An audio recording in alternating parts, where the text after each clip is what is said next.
ਮੇਰੇ ਸੱਸ ਸਹੁਰੇ ਨੇ ਆਪਣੀ ਸੇਵਾ ਲਈ ਇੱਕ ਨੌਕਰਾਣੀ ਰੱਖ ਲਈ। ਉਹ ਜ਼ਿਆਦਾਤਰ ਉਹਨਾਂ ਦੇ ਕਮਰੇ ਵਿੱਚ ਹੀ ਰਹਿੰਦੀ। ਸਵੇਰ ਨੂੰ ਉਸ ਦੀ ਹਾਲਤ ਬਹੁਤ ਖਰਾਬ ਹੁੰਦੀ। ਇੱਕ ਦਿਨ ਉਹ ਚੱਕਰ ਖਾ ਕੇ ਬੇਹੋਸ਼ ਹੋ ਗਈ। ਮੈਂ ਉਸ ਨੂੰ ਡਾਕਟਰ ਕੋਲ ਲੈ ਗਈ। ਜਦੋਂ ਮੈਂ ਉਸ ਦੀ ਰਿਪੋਰਟ ਦੇਖੀ ਤਾਂ ਮੇਰੇ ਤਾਂ ਹੋਸ਼ ਉੱਡ ਗਏ, ਕਿਉਂਕਿ ਨੌਕਰਾਣੀ ਤਾਂ ਮੇਰਾ ਵਿਆਹ ਚੰਗੇ ਘਰ ਵਿੱਚ ਹੋਇਆ ਸੀ। ਮੈਂ ਵਿਆਹ ਕਰਕੇ ਆਪਣੇ ਸਸੁਰਾਲ ਆਈ ਤਾਂ ਸਭ ਲੋਕ ਬਹੁਤ ਚੰਗੇ ਸਨ। ਮੇਰੇ ਸਸੁਰਾਲ ਵਿੱਚ ਮੇਰਾ ਸੱਸ ਸਹੁਰਾ ਅਤੇ ਪਤੀ ਸਨ। ਮੇਰੀ ਨਨਾਣ ਦਾ ਵਿਆਹ ਹੋ ਚੁੱਕਿਆ ਸੀ। ਮੇਰੀ ਸੱਸ ਦਾ ਵਿਵਹਾਰ ਮੇਰੇ ਪ੍ਰਤੀ ਬਹੁਤ ਚੰਗਾ ਸੀ। ਵਿਆਹ ਦੇ ਕੁਝ ਸਮੇਂ ਬਾਅਦ ਮੈਂ ਪ੍ਰੈਗਨੈਂਟ ਹੋ ਗਈ। ਮੇਰੀ ਤਬੀਅਤ ਜ਼ਿਆਦਾ ਠੀਕ ਨਹੀਂ ਰਹਿੰਦੀ ਸੀ। ਥੋੜ੍ਹੇ ਸਮੇਂ ਲਈ ਮੈਂ ਆਪਣੇ ਪੇਕੇ ਚਲੀ ਆਈ, ਪਰ ਜਦੋਂ ਵਾਪਸ ਆਈ ਤਾਂ ਮੇਰੇ ਸਸੁਰਾਲ ਵਾਲਿਆਂ ਨੇ ਇੱਕ ਨੌਕਰਾਣੀ ਰੱਖ ਲਈ ਸੀ। ਉਹ ਬਹੁਤ ਗਰੀਬ ਸੀ। ਉਹ ਜ਼ਿਆਦਾ ਸਮਾਂ ਮੇਰੇ ਸੱਸ ਸਹੁਰੇ ਦੇ ਕਮਰੇ ਵਿੱਚ ਹੀ ਰਹਿੰਦੀ, ਸੌਂਦੀ ਵੀ ਉਹਨਾਂ ਦੇ ਕਮਰੇ ਵਿੱਚ ਹੀ। ਪਰ ਮੈਂ ਇੱਕ ਗੱਲ ਵੱਲ ਗੌਰ ਕੀਤਾ ਕਿ ਜਦੋਂ ਤੋਂ ਉਹ ਸਾਡੇ ਘਰ ਆਈ, ਉਹ ਕਮਜ਼ੋਰ ਹੁੰਦੀ ਜਾ ਰਹੀ ਸੀ। ਇੱਕ ਦਿਨ ਮੈਂ ਉਸ ਨੌਕਰਾਣੀ ਤੋਂ ਪੁੱਛਿਆ ਵੀ ਤਾਂ ਉਹ ਰੋਂਦੇ ਹੋਏ ਕਹਿਣ ਲੱਗੀ ਕਿ ਮੇਰਾ ਹਿਸਾਬ ਤੇਰੇ ਸੱਸ ਸਹੁਰੇ ਤੋਂ ਰੱਬ ਹੀ ਲਵੇਗਾ। ਮੈਂ ਤਾਂ ਉਸਦੀ ਗੱਲ ਸੁਣ ਕੇ ਡਰ ਜਿਹੀ ਗਈ ਕਿ ਕਿਤੇ ਉਸਦੀ ਬਦਦੁਆ ਮੈਨੂੰ ਹੀ ਨਾ ਲੱਗ ਜਾਵੇ, ਕਿਉਂਕਿ ਮੈਂ ਉਸ ਸਮੇਂ ਪ੍ਰੈਗਨੈਂਟ ਸੀ। ਕੁਝ ਦਿਨਾਂ ਤੋਂ ਉਹ ਹੋਰ ਕਮਜ਼ੋਰ ਲੱਗ ਰਹੀ ਸੀ। ਮੈਂ ਸੱਸ ਨਾਲ ਵੀ ਇਸ ਬਾਰੇ ਗੱਲ ਕਰਨ ਦੀ ਕੋਸ਼ਿਸ਼ ਕੀਤੀ, ਪਰ ਉਹ ਮੈਨੂੰ ਕਹਿਣ ਲੱਗੀ ਕਿ ਤੇਰਾ ਵਹਿਮ ਹੈ, ਇਸ ਬਾਰੇ ਜ਼ਿਆਦਾ ਨਾ ਸੋਚ, ਆਪਣੀ ਸਿਹਤ ਦਾ ਧਿਆਨ ਰੱਖਿਆ ਕਰ। ਜਦੋਂ ਦੀ ਨੌਕਰਾਣੀ ਆਈ ਸੀ, ਮੇਰਾ ਸਹੁਰਾ ਵੀ ਖੁਸ਼ ਰਹਿਣ ਲੱਗਿਆ ਸੀ। ਪਰ ਇੱਕ ਦਿਨ ਜਦੋਂ ਨੌਕਰਾਣੀ ਚਾਹ ਬਣਾ ਰਹੀ ਸੀ ਤਾਂ ਚੱਕਰ ਖਾ ਕੇ ਡਿੱਗ ਪਈ। ਮੈਂ ਉਸਨੂੰ ਜਲਦੀ ਨਾਲ ਹਸਪਤਾਲ ਲੈ ਕੇ ਗਈ।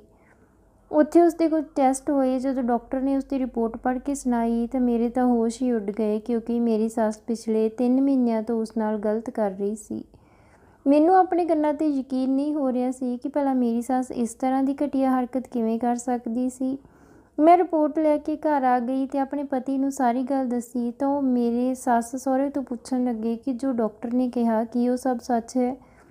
ਮੇਰੀ ਸੱਸ ਦੇ ਚਿਹਰੇ 'ਤੇ ਮੁਸਕਰਾਹਟ ਆ ਗਈ, ਪਰ ਉਸ ਵਿੱਚ ਨਮੀ ਸੀ। ਫਿਰ ਮੇਰੀ ਸੱਸ ਸਾਨੂੰ ਆਪਣੇ ਬੀਤੇ ਕੱਲ੍ਹ ਦੀ ਕਹਾਣੀ ਸੁਣਾਉਣ ਲੱਗੀ ਕਿ ਕਿਸ ਤਰ੍ਹਾਂ ਉਹ ਜ਼ਿੰਦਗੀ ਦੇ ਇਸ ਮੋੜ 'ਤੇ ਪਹੁੰਚ ਗਈ ਜੋ ਉਸਨੂੰ ਇਹ ਪਾਪ ਕਰਨਾ ਪਿਆ।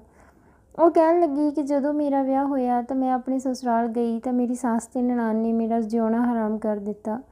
ਮੇਰੇ ਪਤੀ ਸਾਹਮਣੇ ਉਹ ਚੰਗਾ ਬਣਨ ਦਾ ਨਾਟਕ ਕਰਦੀਆਂ। ਮੇਰਾ ਪਤੀ ਵੀ ਹਮੇਸ਼ਾ ਆਪਣੀ ਭੈਣ ਅਤੇ ਮਾਂ ਦੀ ਹੀ ਸੁਣਦਾ ਸੀ। ਕੁਝ ਸਮੇਂ ਬਾਅਦ ਮੈਂ ਪ੍ਰੈਗਨੈਂਟ ਹੋਈ ਤਾਂ ਡਾਕਟਰ ਨੇ ਮੈਨੂੰ ਬੈੱਡ ਰੈਸਟ ਕਰਨ ਲਈ ਕਿਹਾ, ਪਰ ਮੇਰੇ ਪਤੀ ਦੀ ਗੈਰ ਮੌਜੂਦਗੀ ਵਿੱਚ ਉਹ ਮੈਥੋਂ ਸਾਰਾ ਕੰਮ ਕਰਵਾਉਂਦੀਆਂ, ਜਿਸ ਕਰਕੇ ਮੈਂ ਆਪਣਾ ਬੱਚਾ ਖੋ ਦਿੱਤਾ। ਮੇਰੇ ਪਤੀ ਨੇ ਇਸ ਦਾ ਜ਼ਿੰਮੇਵਾਰ ਮੈਨੂੰ ਹੀ ਠਹਿਰਾਇਆ, ਜਦੋਂ ਕਿ ਇਸ ਦੀ ਜ਼ਿੰਮੇਵਾਰ ਤਾਂ ਮੇਰੀ ਨਨਾਣ ਸੀ, ਜਿਸ ਕਰਕੇ ਮੈਂ ਆਪਣਾ ਪਹਿਲਾ ਬੱਚਾ ਖੋ ਦਿੱਤਾ ਸੀ। ਜਦੋਂ ਮੈਂ ਆਪਣੇ ਪਤੀ ਨੂੰ ਇਹ ਸਭ ਦੱਸਣ ਦੀ ਕੋਸ਼ਿਸ਼ ਕੀਤੀ ਤਾਂ ਉਸਨੇ ਮੈਨੂੰ ਬਹੁਤ ਮਾਰਿਆ ਕਿ ਮੈਂ ਉਸਦੀ ਮਾਂ ਅਤੇ ਭੈਣ 'ਤੇ ਇਲਜ਼ਾਮ ਲਗਾ ਰਹੀ ਹਾਂ। ਮੇਰੀ ਨਨਾਣ ਇਹ ਸਭ ਦੇਖ ਕੇ ਖੁਸ਼ ਹੋ ਰਹੀ ਸੀ। ਕਦੇ ਕਦੇ ਤਾਂ ਉਹ ਮੈਨੂੰ ਦਿਮਾਗੀ ਮਰੀਜ਼ ਲੱਗਦੀ। ਮੇਰਾ ਦੁੱਖ ਸੁਣਨ ਵਾਲਾ ਕੋਈ ਨਹੀਂ ਸੀ। ਮੈਂ ਘਰ ਛੱਡ ਕੇ ਜਾਂਦੀ ਵੀ ਤਾਂ ਕਿੱਥੇ, ਮੇਰਾ ਇਸ ਦੁਨੀਆ ਵਿੱਚ ਕੋਈ ਨਹੀਂ ਸੀ। ਸਮਾਂ ਇਸੇ ਤਰ੍ਹਾਂ ਬੀਤਦਾ ਗਿਆ। ਮੈਂ ਦੁਬਾਰਾ ਪ੍ਰੈਗਨੈਂਟ ਹੋਈ, ਪਰ ਦੁਬਾਰਾ ਬੱਚਾ ਖੋਹਣ ਦੇ ਡਰ ਤੋਂ ਮੈਂ ਆਪਣੀ ਸਹੇਲੀ ਦੇ ਘਰ ਆ ਗਈ, ਕਿਉਂਕਿ ਮੇਰੀ ਨਨਾਣ ਦਾ ਕੋਈ ਭਰੋਸਾ ਨਹੀਂ ਸੀ ਅਤੇ ਮੇਰੇ ਵਿੱਚ ਵੀ ਆਪਣੇ ਬੱਚੇ ਨੂੰ ਖਤਰੇ ਵਿੱਚ ਪਾਉਣ ਦੀ ਹਿੰਮਤ ਨਹੀਂ ਸੀ। ਇਸ ਲਈ ਮੈਂ ਆਪਣੇ ਬੱਚੇ ਖਾਤਰ ਇੰਨਾ ਵੱਡਾ ਫੈਸਲਾ ਲੈ ਲਿਆ। ਮੇਰੀ ਸਹੇਲੀ ਨੇ ਮੇਰਾ ਪੂਰਾ ਖਿਆਲ ਰੱਖਿਆ। ਫਿਰ ਮੈਂ ਇੱਕ ਬੇਟੇ ਨੂੰ ਜਨਮ ਦਿੱਤਾ, ਜੋ ਕਿ ਤੂੰ ਹੈ। ਫਿਰ ਮੇਰਾ ਪਤੀ ਮੈਨੂੰ ਲੈਣ ਆਇਆ, ਕਿਉਂਕਿ ਉਸਨੂੰ ਸੱਚਾਈ ਪਤਾ ਚੱਲ ਗਈ ਸੀ। ਉਸਨੇ ਮੈਥੋਂ ਮਾफ़ੀ ਮੰਗੀ। ਮੈਂ ਵੀ ਉਸਨੂੰ ਮਾफ़ ਕਰ ਦਿੱਤਾ ਅਤੇ ਘਰ ਵਾਪਸ ਆ ਗਈ। ਪਰ ਘਰ ਆ ਕੇ ਪਤਾ ਲੱਗਿਆ ਕਿ ਮੇਰੀ ਨਨਾਣ ਕਿਸੇ ਨਾਲ ਭੱਜ ਗਈ ਸੀ। ਆਂਢ ਗੁਆਂਢ ਦੇ ਲੋਕ ਬਹੁਤ ਤਾਨੇ ਦੇਣ ਲੱਗੇ ਸਨ। ਇਸ ਸਦਮੇ ਵਿੱਚ ਮੇਰੇ ਪਤੀ ਨੇ ਖੁਦਕੁਸ਼ੀ ਕਰ ਲਈ। ਇਸੇ ਗਮ ਵਿੱਚ ਮੇਰੀ ਸੱਸ ਵੀ ਚੱਲ ਵਸੀ। ਇੱਕ ਵਾਰ ਮੈਂ ਫਿਰ ਇਕੱਲੀ ਰਹਿ ਗਈ। ਕੁਝ ਸਮੇਂ ਬਾਅਦ ਮੈਂ ਬੇਟੇ ਖਾਤਰ ਦੂਜਾ ਵਿਆਹ ਕਰਵਾ ਲਿਆ, ਪਰ ਮੈਂ ਪਹਿਲਾਂ ਵਰਗੀ ਨਹੀਂ ਰਹੀ। ਅੰਦਰੋਂ ਮਰ ਚੁੱਕੀ ਸੀ। ਮੇਰਾ ਦੂਜਾ ਪਤੀ ਮੇਰਾ ਬਹੁਤ ਖਿਆਲ ਰੱਖਦਾ ਸੀ, ਜੋ ਕਿ ਤੁਹਾਡੇ ਸਾਹਮਣੇ ਹੈ। ਸਮਾਂ ਬੀਤਦਾ ਗਿਆ।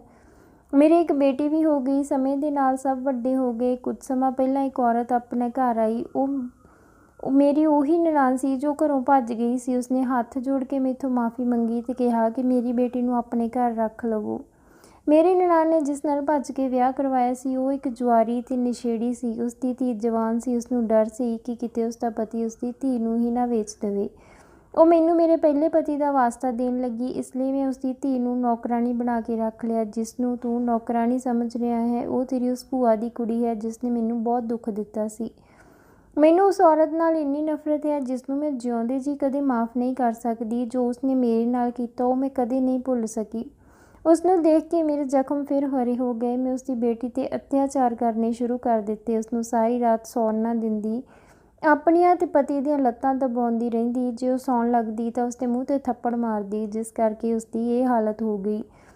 ਮੈਨੂੰ ਉਸ ਵਿੱਚ ਆਪਣੀ ਨਨਾਣ ਹੀ ਦਿਸਦੀ। ਕੁਝ ਦਿਨ ਪਹਿਲਾਂ ਮੇਰੀ ਨਨਾਣ ਨੂੰ ਉਸਦੇ ਪਤੀ ਨੇ ਹੀ ਮਾਰ ਦਿੱਤਾ ਤੇ ਆਪ ਉਹ ਜੇਲ੍ਹ ਵਿੱਚ ਹੈ। ਮੇਰੀ ਸੱਸ ਸਿਸਕੀਆਂ ਲੈ ਕੇ ਰੋਣ ਲੱਗੀ। ਸਾਡੀਆਂ ਵੀ ਅੱਖਾਂ ਨਮ ਹੋ ਗਈਆਂ। ਉਹਨਾਂ ਨਾਲ ਜੋ ਅਤੀਤ ਵਿੱਚ ਹੋਇਆ ਉਹ ਗਲਤ ਸੀ, ਪਰ ਹੁਣ ਮੇਰੀ ਸੱਸ ਜੋ ਉਸ ਕੁੜੀ ਨਾਲ ਕਰ ਰਹੀ ਸੀ ਉਹ ਵੀ ਗਲਤ ਸੀ। ਉਹ ਕੁੜੀ ਮੇਰੀ ਸੱਸ ਦੇ ਪੈਰਾਂ ਵਿੱਚ ਬੈਠ ਗਈ ਤੇ ਕਹਿਣ ਲੱਗੀ ਕਿ ਜੋ ਮੇਰੀ ਮਾਂ ਨੇ ਤੁਹਾਡੇ ਨਾਲ ਕੀਤਾ ਉਸ ਵਿੱਚ ਮੇਰਾ ਕੀ ਕਸੂਰ ਹੈ। ਤੁਸੀਂ ਵੀ ਮੇਰੇ ਨਾਲ ਉਹੀ ਸਭ ਕਰ ਰਹੇ ਹੋ ਜੋ ਮੇਰੀ ਮਾਂ ਨੇ ਤੁਹਾਡੇ ਨਾਲ ਕੀਤਾ। ਤੁਸੀਂ ਇੱਕ ਵਾਰ ਮੈਨੂੰ ਤੇ ਮੇਰੀ ਮਾਂ ਨੂੰ ਮਾफ़ ਕਰ ਦਿਓ, ਮੈਂ ਸਾਰੀ ਜ਼ਿੰਦਗੀ ਤੁਹਾਡੀ ਨੌਕਰ ਬਣ ਕੇ ਰਹਾਂਗੀ। ਮੇਰੀ ਸੱਸ ਨੇ ਉਸ ਨੂੰ ਦੇਖਿਆ ਵੀ ਨਹੀਂ ਤੇ ਆਪਣੇ ਕਮਰੇ ਵਿੱਚ ਚਲੀ ਗਈ ਤੇ ਉਸ ਕੁੜੀ ਨੂੰ ਮੈਂ ਆਪਣੇ ਕਮਰੇ ਵਿੱਚ ਲੈ ਆਈ। ਉਹ ਸਾਰੀ ਰਾਤ ਰੋਂਦੀ ਰਹੀ। ਕੁਝ ਦਿਨ ਬਾਅਦ ਘਰ ਦਾ ਮਾਹੌਲ ਬਹੁਤ ਦੁੱਖ ਭਰਿਆ ਸੀ। ਫਿਰ ਮੇਰੀ ਡਿਲੀਵਰੀ ਦਾ ਸਮਾਂ ਆਇਆ ਤੇ ਮੈਂ ਇੱਕ ਬੇਟੇ ਨੂੰ ਜਨਮ ਦਿੱਤਾ। ਸਾਰੇ ਬਹੁਤ ਖੁਸ਼ ਸਨ। ਮੇਰੀ ਸੱਸ ਵੀ ਪੋਤੇ ਨੂੰ ਦੇਖ ਕੇ ਬਹੁਤ ਖੁਸ਼ ਸੀ।